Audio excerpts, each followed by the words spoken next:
ಒಂದ್ಸರಿ ಜೋರಾಗಿ ಘೋಷಣೆ ಕೂಗೋಣ. ಮಹಿಳೆಯರಿಗೆ ಜೋರು ಧ್ವನಿ ಇದೆಯಲ್ಲ, ಇದೆಯೋ ಇಲ್ಲ? ಇದೆಯೋ ಇಲ್ಲ?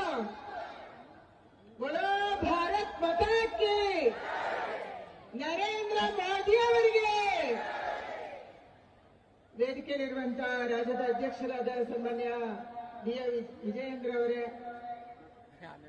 ಈ ಕ್ಷೇತ್ರದ ಜನಪ್ರಿಯ ಸಂಸದರು, ಕೇಂದ್ರದ ಸಚಿವರು ಆಗಿರುವಂತಹ ಪ್ರಹ್ಲಾದ್ ಜೋಶಿ ಅವರೇ, ಬಸವರಾಜ ಬೊಮ್ಮಾಯಿ ಅವರೇ, ಮಂಜುಳಾ ಅವರೇ, ಭಾರತಿ ಶೆಟ್ಟಿ ಅವರೇ, ರೂಪಾಲಿ ನಾಯಕ್ ಅವರೇ, ವೇದಿಕೆಯಲ್ಲಿರುವಂತಹ ಎಲ್ಲ ಶಾಸಕ ಮಿತ್ರರೇ, ಎಲ್ಲರ ಹೆಸರನ್ನ ನಾನು ಹೇಳಕ್ ಹೋಗೋದಿಲ್ಲ. ಅರವಿಂದ್, ಮಹೇಶ್ ತೆಂಗಿನಕಾಯಿ, MR ಪಾಟೀಲ್, ಎಲ್ಲ ಶಾಸಕರು ಇದ್ದಾರೆ, ಎಲ್ಲ ಶಾಸಕರ ಮಿತ್ರರೇ, ಎಲ್ಲ ಮಹಿಳಾ ಮುಖಂಡರೇ ಮತ್ತು ಇಷ್ಟು ದೊಡ್ಡ ಸಂಖ್ಯೆಯಲ್ಲಿ ಬಂದಿರುವಂತಹ ನನ್ನೆಲ್ಲ ತಾಯಂದ್ರೆ, ಮಾಧ್ಯಮದ ಸ್ನೇಹಿತರೆ, ಈ ಸಭೆ ನಾವು ಯಾಕೆ ಸೇರಿದ್ದೀವಿ? ಪದೇ ಪದೇ ದೇಶದಲ್ಲಿ ಯಾವುದೇ ರಾಜ್ಯಗಳಿಗೆ ಹೋದಾಗ ಜನರು ಕೇಳುವಂತ ಮತ್ತು ಮಾಧ್ಯಮದವರು ಕೇಳುವಂತ ಪ್ರಶ್ನೆ, ಮಹಿಳಾ ಮೀಸಲಾತಿ 2023ರಲ್ಲಿ ಪಾಸ್ ಆಗಿತ್ತು, ಈಗ ಯಾಕೆ ಬಂದಿದೆ ಅನ್ನುವಂತ ಒಂದು ಪ್ರಶ್ನೆಯನ್ನು ಕೇಳ್ತಾರೆ. ಮಹಿಳಾ ಮೀಸಲಾತಿ 2023ರಲ್ಲಿ ಬಂದಿತ್ತು, 543 ಸೀಟುಗಳ ಪೈಕಿ ಈಗ ಲೋಕಸಭೆಯಲ್ಲಿ ಇದೆ, ಅದರಲ್ಲಿ 33% ಕೊಡಬೇಕು ಅಂತ ಬಂದಿತ್ತು. ಅಂದ್ರೆ ಬರುವಂತ ದಿನಗಳಲ್ಲಿ ಪ್ರಹ್ಲಾದ್ ಜೋಶಿಯ ಕ್ಷೇತ್ರ ಏನಾಗುತ್ತೆ, ಬಸವರಾಜ ಬೊಮ್ಮಾಯಿ ಅವರ ಕ್ಷೇತ್ರ ಏನಾಗುತ್ತೆ, ಬೆಳಗಾವಿನ ಶೆಟ್ಟರ್ ಕ್ಷೇತ್ರ ಏನಾಗುತ್ತೆ, ಪಕ್ಕದಲ್ಲಿರುವಂತಹ ಗದ್ದಿಗೌಡರ ಕ್ಷೇತ್ರ ಏನಾಗುತ್ತೆ ನಮ್ಗೆ ಗೊತ್ತಿಲ್ಲ. ಪುರುಷರಿಗೂ ಆತಂಕ ಇತ್ತು, ಮಹಿಳೆಯರಿಗೂ ಆತಂಕ ಇತ್ತು. ಈ 543ರಲ್ಲಿ ಆಗುತ್ತಾ? ಆದ್ರೆ ಏನಾಗುತ್ತೆ? ಅದಕ್ಕಾಗಿ ನರೇಂದ್ರ ಮೋದಿ ಅವರು ಯೋಚನೆ ಮಾಡಿದ್ರು, ನಮ್ಮ ದೇಶದಲ್ಲಿ ಹೇಗಿದ್ರು ನಾವು ಸೆನ್ಸಸ್ ಮಾಡಬೇಕು, ನಮ್ಮ ಪಾಪ್ಯುಲೇಷನ್ ಜಾಸ್ತಿ ಆಗಿದೆ. 2021ರಲ್ಲಿ ಸೆನ್ಸಸ್ ಮಾಡಕ್ಕಾಗಿಲ್ಲ, ಕೋವಿಡ್ ಇತ್ತು. ಇವಾಗ ಡಿಲಿಮಿಟೇಷನ್, ಕ್ಷೇತ್ರ ವಿಂಗಡಣೆಯ ಜೊತೆ ಮಹಿಳಾ ಮೀಸಲಾತಿಯನ್ನ ತಂದ್ರೆ ಆ ಸಂಖ್ಯೆ 850 ಆಗುತ್ತೆ. ಅದರಲ್ಲಿ ಪುರುಷರಿಗೂ ಅನ್ಯಾಯ ಆಗಲ್ಲ, 850 ಸೀಟ್ಗಳಲ್ಲಿ ಮಹಿಳೆಯರಿಗೂ ಸಿಗುತ್ತೆ ಅನ್ನುವಂತ ಕಾರಣಕ್ಕಾಗಿ ಡಿಲಿಮಿಟೇಷನ್ ಅನ್ನ ಮತ್ತು ಮಹಿಳಾ ಮೀಸಲಾತಿಯನ್ನ ಒಟ್ಟಿಗೆ ತರುವಂತದನ್ನ ಮೋದಿ ಅವರು ಮಾಡಿದ್ರು. ಇದರಿಂದ ಯಾರಿಗೆ ಅನ್ಯಾಯ ಆಗ್ತಾ ಇತ್ತು? ನಾನು ಕಾಂಗ್ರೆಸ್ ಅವರಿಗೆ ಕೇಳಕ್ಕೆ ಇಚ್ಛೆ ಪಡ್ತೀನಿ, 850 ಸೀಟ್ಗಳ ಆದಾಗ ಯಾರಿಗೆ ಅನ್ಯಾಯ ಆಗ್ತಾ ಇತ್ತು? ಮಹಿಳೆಯರಿಗೂ ನ್ಯಾಯ ಸಿಗ್ತಾ ಇತ್ತು, ಯಾವುದೇ ಪುರುಷರಿಗೆ ಕೂಡ ಅನ್ಯಾಯ ಆಗ್ತಾ ಇರಲಿಲ್ಲ. ನಂಬರ್ 1. ಯಾಕೆ ವಿರೋಧ ಮಾಡಿದ್ರಿ ನೀವು? ಎರಡನೇ ಮಾತನ್ನ ಕಾಂಗ್ರೆಸ್ ಅವರು ಹೇಳ್ತಾರೆ, ಇಂಡಿಯನ್ ಅಲೈನ್ಸ್ ಅವರು ಹೇಳ್ತಾರೆ, ನೀವು ಡಿಲಿಮಿಟೇಷನ್ ಜೊತೆ ತಂದ್ರಿ, ಅದಕ್ಕೆ ನಾವು ಒಪ್ಪಲ್ಲ. ದೇಶದಲ್ಲಿ ಏನ್ ನಡೀತಾ ಇದೆ? ಇಂಡಿಯನ್ ಅಲೈನ್ಸಿನ ಡಿಎಂಕೆ ಇರ್ಬೋದು, ಕಮ್ಯುನಿಸ್ಟ್ ಪಾರ್ಟಿ ಅವರು ಇರ್ಬೋದು, ಸಮಾಜವಾದಿ ಪಾರ್ಟಿ ಇರ್ಬೋದು, ಟಿಎಂಸಿ ಅವರು ಇರ್ಬೋದು, ಇವತ್ತು ಹೇಳ್ತಾ ಇರೋದು, ನೀವು ಸೆನ್ಸಸ್ ಮೇಲೆ, ಸೆನ್ಸಸ್ ಆದ ಮೇಲೆ ಡಿಲಿಮಿಟೇಷನ್ ತಂದ್ರೆ ದಕ್ಷಿಣ ಭಾರತದ ರಾಜ್ಯಗಳಿಗೆ ಅನ್ಯಾಯ ಆಗತ್ತೆ. ಇದು ಅವರ ವಾದ. ಡಿಎಂಕೆ ಪದೇ ಪದೇ ಇದನ್ನು ಹೇಳ್ತಾ ಇದೆ, ದಕ್ಷಿಣ ಭಾರತದ ರಾಜ್ಯಗಳಿಗೆ ಅನ್ಯಾಯ ಆಗುತ್ತೆ ಸೆನ್ಸಸ್ ಆದ ಮೇಲೆ ಡಿಲಿಮಿಟೇಷನ್ ಆದ್ರೆ. ಯಾಕಂದ್ರೆ ದಕ್ಷಿಣ ಭಾರತದಲ್ಲಿ ನಾವು ಪಾಪ್ಯುಲೇಷನ್, ಜನಸಂಖ್ಯಾ ನಿಯಂತ್ರಣವನ್ನ ಜಾರಿಗೆ ತಂದಿದ್ದೀವಿ. ನಮ್ಮ ಜನಸಂಖ್ಯೆ ಹಲವಾರು ಜಿಲ್ಲೆಗಳಲ್ಲಿ ಸ್ಟಾಗ್ನೆಂಟ್ ಇದೆ. ಡಿಲಿಮಿಟೇಷನ್ ಆದಾಗ ನಮ್ಮ ಸೀಟ್ ಕಡಿಮೆ ಬೀಳ್ಬಹುದು ಅನ್ನುವಂತ ಆತಂಕ ಅವರು ವ್ಯಕ್ತ ಮಾಡ್ತಿದ್ದಾರೆ. ಅದಕ್ಕಾಗಿ ಸರ್ಕಾರ ಏನ್ ಹೇಳ್ತು? ನಮ್ಮ ಸರ್ಕಾರ ಏನ್ ಹೇಳ್ತು? ನಮ್ಮ ಸರ್ಕಾರ ಹೇಳ್ತು ಮೊನ್ನೆ ಪಾರ್ಲಿಮೆಂಟ್ ಒಳಗೆ, ಡಿಲಿಮಿಟೇಷನ್ ಇವತ್ತು ತಂದಿರುವಂತದ್ದು ಹಳೆಯ ಪಾಪ್ಯುಲೇಷನ್ ಮೇಲೆ 850 ಸೀಟ್ ಜಾಸ್ತಿ ಆಗುವುದಂತಂದ್ರೆ ಪ್ರತಿಯೊಂದು ರಾಜ್ಯದಲ್ಲಿರುವಂತ ಈಗಿರುವಂತ ಸೀಟಿಗೆ 50% ಆಡ್ ಆಗುತ್ತೆ. ಕರ್ನಾಟಕದಲ್ಲಿ ಎಷ್ಟು ಸೀಟ್ ಇದೆ? ಕರ್ನಾಟಕದಲ್ಲಿ 28 ಸೀಟ್ ಇದೆ. 50% ಜಾಸ್ತಿ ಆಗುತ್ತೆ ಅಂದ್ರೆ ಎಷ್ಟು ಆಡ್ ಆಗುತ್ತೆ? 14 ಸೀಟ್ ಆಡ್ ಆಗುತ್ತೆ. ತಮಿಳುನಾಡಲ್ಲಿ ಈಗ 39 ಇದೆ, ಅವರಿಗೆ 20 ಸೀಟ್ ಜಾಸ್ತಿ ಆಗುತ್ತೆ, ಅವರಿಗೆ 59 ಸಿಗುತ್ತೆ.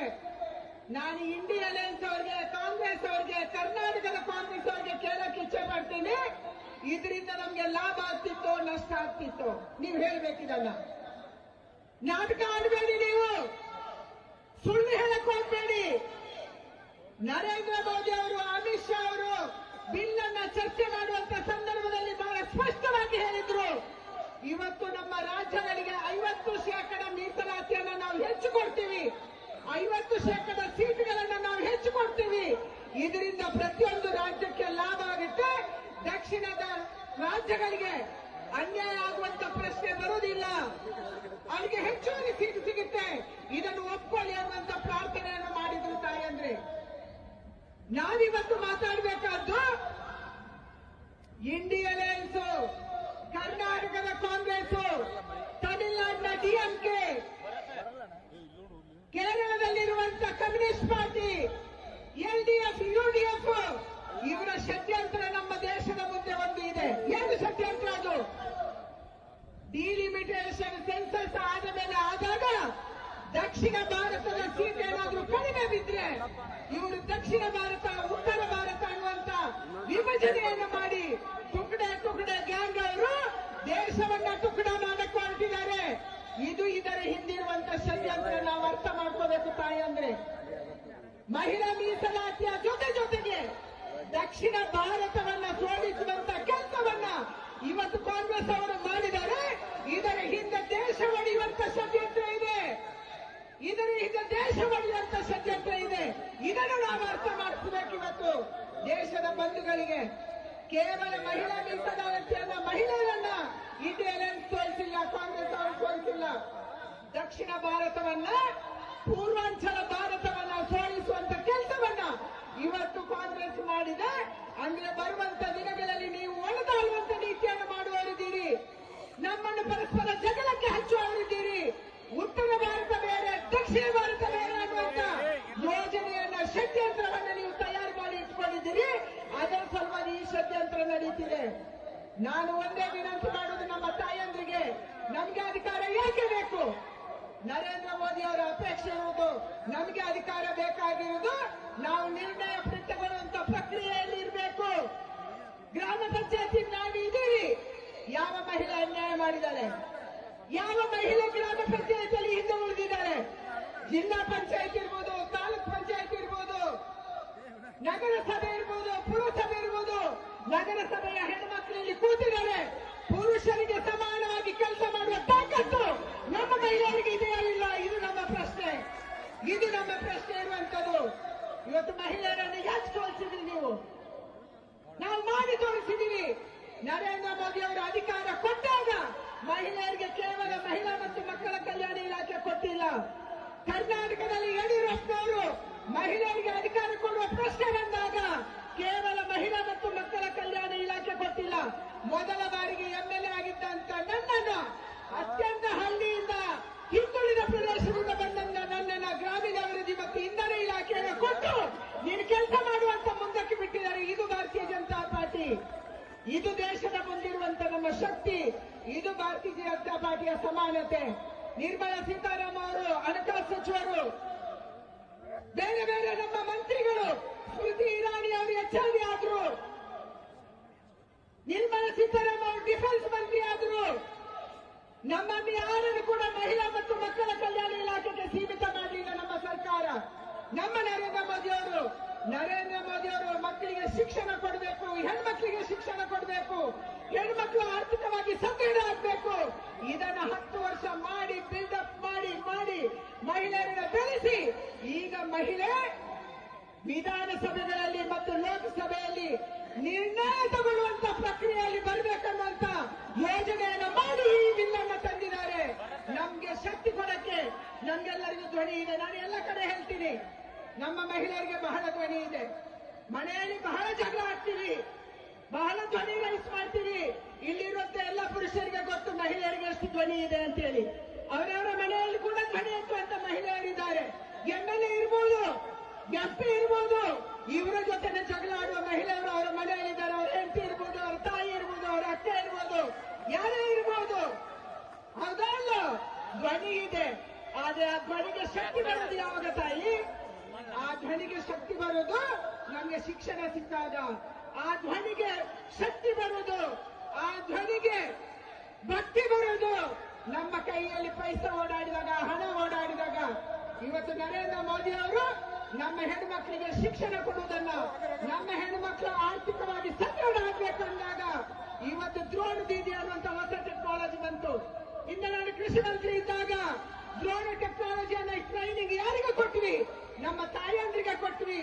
ನರೇಂದ್ರ ಮೋದಿ ಅವರು ಹೇಳಿದ್ರು, ಆ ಡ್ರೋನ್ ಅನ್ನ ಓಡಿಸುವಂತ, ಅದನ್ನು ಚಾಲನೆ ಮಾಡುವಂತ ಶಕ್ತಿ ಆ ಕೈಗಳು ನನ್ನ ತಾಯಂದ್ರ ಕೈ ಹಾಕ್ಬೇಕು, ರೈತರಿಗೆ ಅವರಿಗೆ ಸಹಾಯ ಮಾಡಬೇಕು ಅನ್ನುವಂತ ಯೋಜನೆಯನ್ನ ನರೇಂದ್ರ ಮೋದಿ ಅವರು ಕೊಟ್ಟರು.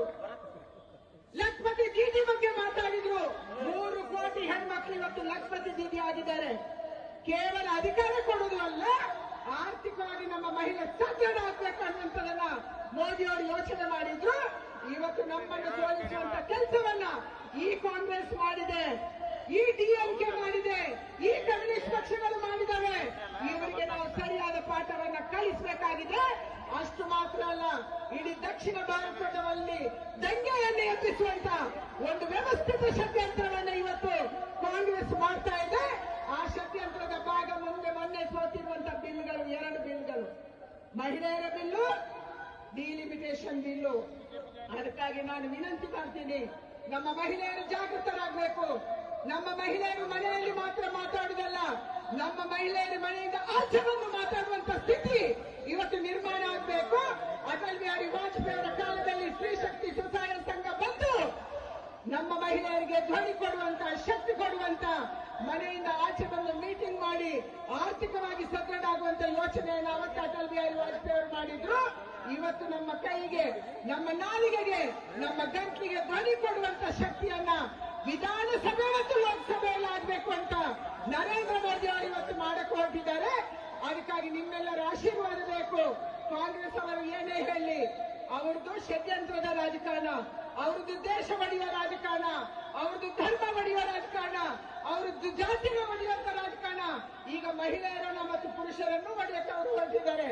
ಅದಕ್ಕಾಗಿ ಬಲಿ ಬೀಳದೇನೆ ಇವತ್ತು ನಮ್ಮ ಹೋರಾಟದ ಜೊತೆಗೆ ಗಟ್ಟಿಯಾಗಿ ನಿಲ್ಬೇಕಾಗಿದೆ. ನರೇಂದ್ರ ಮೋದಿಯ ಧ್ವನಿಯ ಜೊತೆಗೆ ನಾವು ಧ್ವನಿಯಾಗಿ ನಿಲ್ಬೇಕಾಗಿದೆ. ಇದನ್ನು ದೇಶದ ತಾಯಂದ್ರು ಮಾಡಬೇಕು.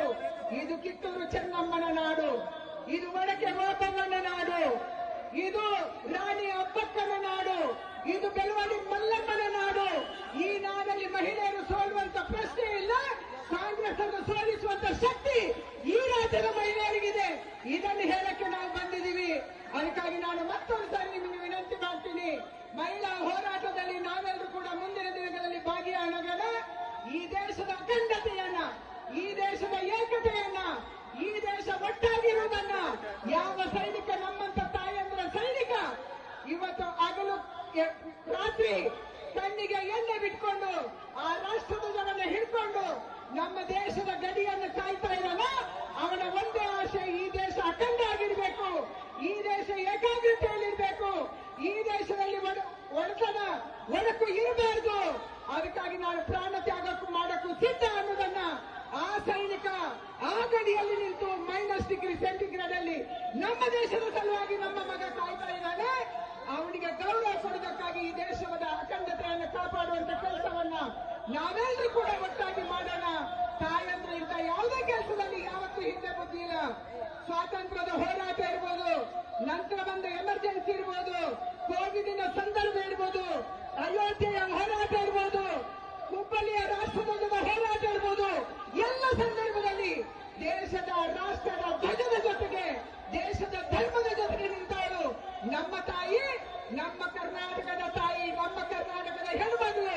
ಅದಕ್ಕಾಗಿ ಈ ಹೋರಾಟದಲ್ಲಿ ಕೂಡ ಒಟ್ಟಾಗಿರೋಣ ಅನ್ನುವಂತ ಮಾತನ್ನು ಹೇಳಿ ನಿಮ್ಮೆಲ್ಲರಿಗೆ ವಂದನೆಯನ್ನು ಸಲ್ಲಿಸಿ ನನ್ನ ಮಾತನ್ನು ಮುಗಿಸ್ತೀನಿ. ಮತ್ತೊಂದ್ಸಾರಿ ಜೋರಾಗಿ ಕೂಗ್ರಿ, ಬೋಲೋ ಭಾರತ್ ಮಾತಾ ಕಿ, ನರೇಂದ್ರ ಮೋದಿ ಅವರಿಗೆ.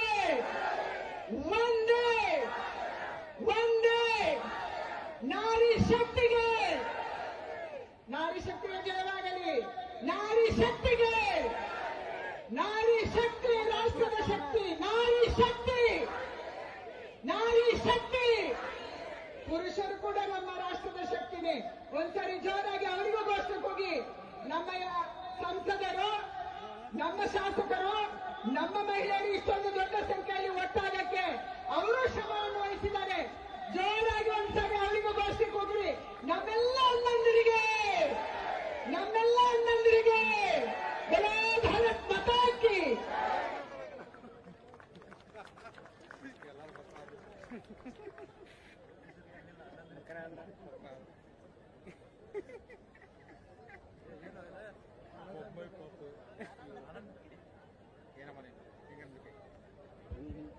ಧನ್ಯವಾದಗಳು ಕುಮಾರಿ ಶೋಭಾ ಕರಂದ್ಲಾಜೆ ಅವರಿಗೆ. ಈ ಪ್ರತಿಭಟನಾ ಸಭೆಯ ರೂವಾರಿಗಳು